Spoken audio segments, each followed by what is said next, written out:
When you think of rehab, you may think of posh spas you see Hollywood starlets attending, but in mid-Missouri, they offer so much more.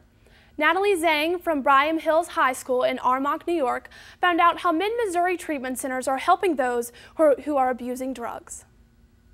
Heather Harlan, it's just another day at the office. But for those who go to the Phoenix Treatment Center, her help means so much more. We as adults need to find unacceptable that we would let our young people play Russian roulette with addictive drugs. Harlan is a prevention specialist at Phoenix, a center which helps addicts overcome any addiction. But Heather says she has seen a recent rise in prescription drug abuse, especially in teens. According to the National Survey on Drug Use and Health, 1/3 of users aged 12 and over who use drugs for the first time began with prescription drugs bought at a pharmacy like this one. It's drugs like Vicodin, Percocet, oxycodone that can sometimes do more harm than good. And they're often the easiest to get.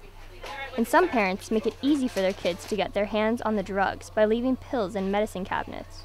Blaming young people for experimenting with alcohol or other drugs is like blaming a fish for swimming in a polluted stream. We adults have created the environment. And I think that's the biggest, is being parents that are with their children and teach and talk to their children. Or there's lots of parents that they have kids and they're never home. They're either working all the time, or they might have just one parent, one's working, and they're too many hours on their own, or maybe peer pressure. Joanna Hayes is a mom and coach at the Mizzou volleyball camp. More and more high school, and it will trickle down to the junior high and even upper elementary ages, because they are not very educated about it, or they want that quick high and they don't really know the long-term effects.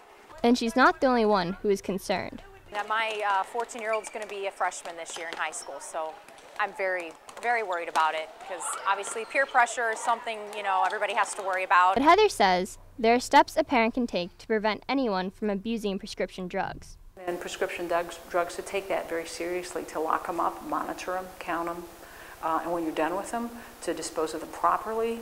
Here in Columbia, we have a disposal site at the Columbia Police Department. And some parents are doing just that. My husband and I have a small safe. We have them in a lock with a key and everything, so that way they can't get into them even if they want to try. To fight the drug addiction problem, there are many things parents can do to give hope. With the Missouri Urban Journalism Workshop, I'm Natalie Zhang.